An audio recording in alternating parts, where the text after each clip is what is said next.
Action. तो सूर्य देवता का जो प्रकाश है वो मुख पर पड़ रहा हो, उसका अपना एक अलग ही आनंद होता है, विशेष करके ठंड के दिनों में। और ठंड न भी हो तो जो एक सूर्य उदय होने के साथ में सब कुछ गतिमान हो जाता है, वो गति की बात को लेते हुए हम उस गति की तरफ आ जाते हैं जो कभी सदगति भी हो सकती है, कभी दुर्गति भी हो सकती है। और गति एक पति की उसकी पत्नी के हाथ में कैसे बंधी होती है वो आप एक कहानी से समझ पाएंगे।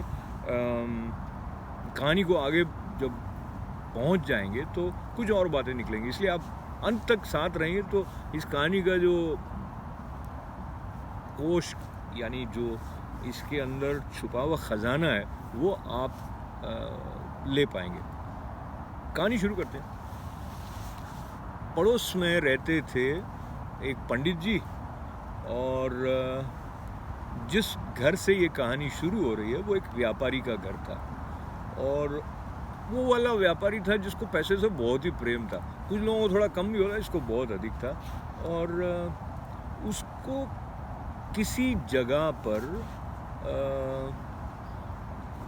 जितना पैसा चाहिए होता था उतना नहीं मिल पाने का अफसोस रहता था। और वो एक प्रयोग में लगा रहता था, जैसे किसी वैज्ञानिक के साथ मिलकर उसने केमिकल्स का जो कॉम्बिनेशन मेटल्स के साथ करा के एक ऐसा चीज़ बनाया जिसको आप किसी से भी टच करें ना लोहे से तो सोना हो जाए। उसको पारस कहते हैं, आपको पता? तो उसको पारस बनाने में सफलता मिल गई साहब। अब वो पारस का जो एक टुकड़ा लेके घर पे आया, अपनी बीवी को बताया, और उसको ये कहा कि किसी को कहना मत, क्योंकि राजा को पता चल जाएगा तो वो ले जाएगा। और फिर उसने उसको थोड़ा करके दिखाया कि तू लोहे का कुछ वो ताला लेके आई, उसने उसको टच किया, वो सोने का हो गया। अब उसने बहुत हिदायत दी अपनी बीवी को कि इसको संभाल के रख ले और किसी को मत बताना।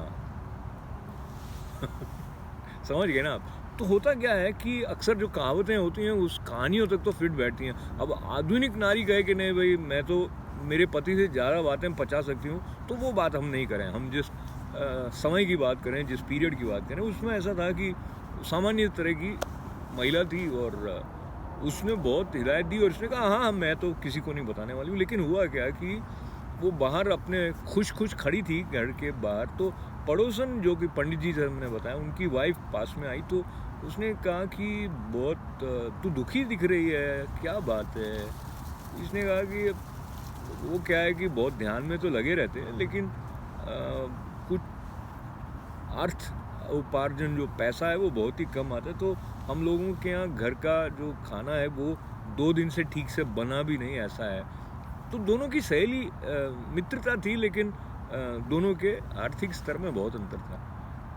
अब इसने कहा कि देख ऐसा है कि मैं तेरी मदद तो करना चाहती हूँ, और तो इसने कहा नहीं तू क्यों चिंता करती है, पर तू बहुत खुश लग रही है, क्या बात है? तो अब क्या हुआ कि उससे बताए बिना रहा नहीं गया। उसने कहा देख ऐसा हुआ है, मैं ना तुझे बात बताती हूँ और मैं तुझे ना कुछ दूंगी, लेकिन तू मुझे शाम तक वापस दे देना, और वो लेट आएंगे उसके पहले मैं जो चीज़ दूंगी तेरा उससे सारा काम निकल जाएगा। तो उसने कहा क्या चीज़ है ऐसी? तो अब इसने बता दिया कि वो पारस है, तो तू अपने घर में जाके कोई लोहे को सोना बना देना। तो उसने कहा ठीक है। अच्छा, ये लालची नहीं थी ज़्यादा, पंडित जी की पत्नी भी। उसने कुछ थोड़ा सोना बनाया और उसको जाके किसी को दे के, और वो अपने घर के लिए खाने पीने का जो अच्छा सा सामान ले आई, पकवान बना लिए। अब पंडित जी जब शाम को वापस आए तब तक इसने खाना बनाया ही था, और ये सोच रही थी कि मैं ये वापस पारस का जो टुकड़ा है उसको पड़ोसन को दे दूं। इसमें पंडित जी आ गए। अब पंडित जी आ गए तो उसने कहा ये कैसे बना दिया तूने, इतना कहाँ से हुआ सब? इसने फिर पूरी डिटेल बताई कि मैंने ऐसे कहीं से आया वगैरह। तो नहीं उसने कहा कि और बताइए, तो फिर सोना कहाँ से लेके आ गई तू? सोना दे के तो तू लाई है, पैसा वो तो ठीक है। अब इसके मन में नहीं था कि बताए, क्योंकि पड़ोसन ने कहा था किसी को मत बताना, लेकिन अब पति है, बता दिया उसने। अब उन्होंने कहा कहाँ है, मुझे दिखा, मुझे दिखा। तो पंडित जी को उसने वो पारस का टुकड़ा दिखाया। पंडित जी ने हाथ में लिया और लेके दौड़ पड़े। अब ये उनके पीछे पीछे जाए, कि भाई मुझे उसको वापस देना है। पंडित जी तो सुने ही नहीं भाई। आगे जाके देखा तो नदी जो बहती थी उनके गांव के पास में से, वहाँ तक वो पहुँच गए पीछे पीछे। ऐसा कम होता है कि बीवी अपने पति के पीछे, वो भी पंडित जी के पीछे भाग रही, लेकिन ये सीन था, लोग देख रहे थे पर उनको लगा कि कोई बात हो गई होगी। पंडित जी वहाँ पहुँचे, उन्होंने नदी को नमन किया, अर्पित कर दिया। क्या? पारस का टुकड़ा। अब मतलब आप समझ सकते हैं कि पड़ोसन ने तो इसके ऊपर कृपा करके वो दिया था। फास्ट फॉरवर्ड कर देते हैं, बात बात निकली, चिंताएं विंताएं, वो सारे आपके लिए सीन फास्ट फॉरवर्ड कर देते हैं, रोना धोना फास्ट फॉरवर्ड कर देते हैं। अब डिस्क्लोज हो गया है उस व्यापारी की पत्नी को कि जो पारस का टुकड़ा है जिसके बारे में उसके पति ने कहा था किसी को मत बताना, नॉट ओनली उसने बता दिया है बल्कि वो है ही नहीं। अब ये बहुत रो रही है और शाम का वक्त हुआ, पंडित जी आए खुश खुश, और उन्होंने सोचा था कल से तो हम दूसरे मकान के लिए तैयारी कर लेंगे। और अब तक क्या हुआ था कि उन्होंने उसका ज़्यादा प्रयोग नहीं किया था। वो एक बार ताला जो मैंने आपको बताया था वो थोड़ा सा किया था, लेकिन छोटा वाला ताला था, और उनका मन था कि कल तक खूब सोना बना लेंगे और फिर ये मकान छोड़ के नया मकान लेंगे। अब उन्होंने पूछा कि कहाँ है वो, आते वो देखना चाहते थे। अब ये रो रही है। फास्ट फॉरवर्ड, उसने सारी बात बता दी। बताते ही क्या हुआ कि ये जो व्यापारी था वो लड़ने के लिए चला गया। किसके पास? पंडित जी के पास। उसने कहा कि आप मुझे वो लाके दो। उसने कहा हाँ मैं ले आऊँगा, इसमें कोई बात ही नहीं है, लेकिन वो तेरे लिए अच्छा नहीं है इसलिए मैंने फेंक दिया। उसने कहा तुम फालतू की बात करते हो और नदी में गया हुआ कैसे लाओगे? तो इसने कहा अच्छा ऐसा कर कि मैं तो नदी से प्रार्थना करके, गंगा नदी बह रही है, उनसे लेके आ जाऊँगा, पर उनको कुछ अर्पित करना हो तो तू दे सकता है। तो इसने कहा कि चल ठीक है, सच्ची में अर्पित कर दोगे? कहता है हाँ। तो इसने अपनी बीवी के जो अब कभी कभी व्यापारी को क्या मन में आ जाए क्या बात हो गई, उसके जो सोने की चूड़ियाँ थी वो इसने कहा कि आप वो अगर नदी में सचमुच आप ये ले आओगे तो ये उनको अर्पित कर देना। उसने कहा ठीक है। तो उन्होंने, पंडित जी ने कहा वो तो मैं कर दूंगा लेकिन तुझे मेरे साथ चलना पड़ेगा। चल दिया। अभी कहानी जो मुझे जैसे याद थी ना, यहाँ से थोड़ा टर्न ले रही है। अब वो पंडित जी के साथ वो पहुँचा और पहले तो उन्होंने कहा कि निकालो वही पारस। तो पंडित जी ने निकाला 1 2 3 4 वैसे के वैसे टुकड़े, और चारों टुकड़ों में से वो जिससे भी टच करे तो सोना बन जाए, लोहा।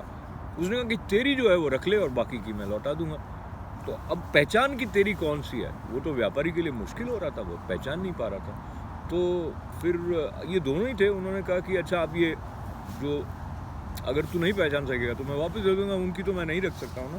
तो व्यापारी अब काफ़ी प्रभावित हो गया ना पंडित जी से।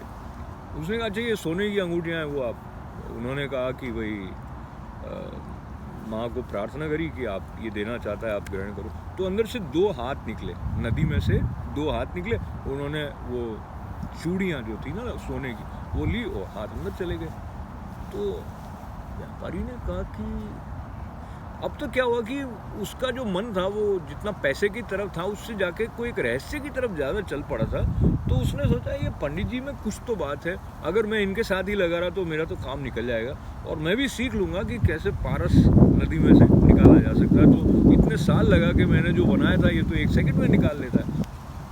उसने जाते जाते वो प्रभावित हो गया था पंडित जी से, उनका गुस्सा भी थोड़ा कम हो गया था और वो एक अलग तरह के लोक में मन में चला गया था। फिर उसने पंडित जी को कहा कि आपने ऐसे कैसे किया, आप मुझे भी बता दीजिए। बड़ी विनम्रता से कह रहा था। जब विनम्रता से प्रेम से बात करने के लिए व्यापारी का मन हो तो वो कर लेता है। तो पंडित जी खुश भी हो गए थे उससे। तो उन्होंने कहा अच्छा ऐसा करना कि सुबह तू 6 बजे मेरे घर पे आ जाना और मैं तुझे बता दूंगा कि कैसे हो सकता है। ठीक है। रात को नींद ही नहीं आई भाई को, बड़ी मुश्किल से सुबह हुई, वो पहुंच गया पंडित जी के पास और पंडित जी को कहा कि वो बताना था। हाँ मैं बताता हूँ। फिर उन्होंने आवाज़ दी पंडित जी ने।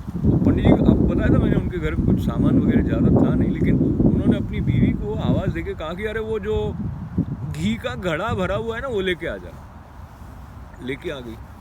उन्होंने कहा ये जो बरगद का पेड़ है इधर, इसमें वो मतलब डाल दे वहाँ पे। तो बीवी ने उनकी बात, उनकी तरफ देखा, उनका कहना जो सुना, तो जाके वो घड़ा पूरा उड़ेल दिया, उसमें से घी जो था वो बरगद के पेड़ के पास। फिर उसने कहा और कुछ, उन्होंने कहा नहीं उससे, तो चले गए। तो पंडित जी ने कहा आप तो मुझे बुलाया था बताने के लिए, तो उन्होंने कहा अच्छा तेरे घर चलते हैं। तो पास में ही घर था, वो घूम के आए इधर से डोली सा क्रॉस करके, और उन्होंने कहा अच्छा तेरी बीवी को आवाज़ देके और उसको कह कि जैसे मैंने कहा था वैसे कि वैसे घी के लिए। उसने आवाज़ दी साहब घी लेके आ जाओ। तो अंदर से पहले तो वो आनाकानी कर रही थी कि क्यों सुबह सुबह घी की क्या ज़रूरत है। फिर देखा कि पंडित जी भी हैं तो घी लेके आ गई। फिर उसने कहा कि पंडित जी कुछ बोले नहीं, सब बात पहले हो चुकी थी। तो इसने उसको बीवी को कहा कि भाई ये घी जो है वो बरगद का नहीं, इसके पास पीपल का पेड़ था कि पीपल के पेड़ में डाल दे। तो उसने कहा क्यों डाल दूँ, इतना महंगा घी आता है। वो तो लड़ने लगी उससे। अब उसका तो बड़ी इज्जत का फलूदा हो रहा था ना व्यापारी का। खैर वो तो कह के अपने घी लेके वापस अंदर चली गई। तो अब बात तो वहीं की वहीं थी। इसको सीखना ये था कि नदी के पास जाके कैसे कहे कि पारस का जो टुकड़ा है वो मुझे मिल जाए। तो ये वाली जो एलिजिबिलिटी है वो उसको चाहिए थी। तो उन्होंने कहा ये चलो ये तो छोड़िए, हो गया जो हो गया। तो आप तो मुझे बताने के लिए बुलाया था ना। तो पंडित जी ने कहा देख ऐसा है कि अगर तेरी बीवी तेरा कहना नहीं मानती है तो गंगा मैया कैसे कहना मानेगी तेरा। कहानी यहाँ पे ख़त्म हो जाती है ऐसा मान लेते हैं। लेकिन इसमें बीवी की बात नहीं है, इसमें बात हमारी और आपकी वहाँ है जहाँ शास्त्रों में ऐसा कहा गया है कि जो बुद्धि है ना वो आपकी पत्नी है। अगर आपकी बुद्धि आपके कहे अनुसार नहीं चलती है तो फिर आपको कुछ प्राप्त होना मतलब मुश्किल होगी या नहीं भी होगा। तो अगर आप अपनी बुद्धि को, अपने मन को अपने ओर से नियंत्रित करके, साध करके आगे बढ़ते हैं तो आपकी सफलता को कोई रोक नहीं सकता है। इतनी कथा सुनने के बाद में आप अपनी जय जयकार करिए और हमारा स्वीकार करिए। नमस्कार।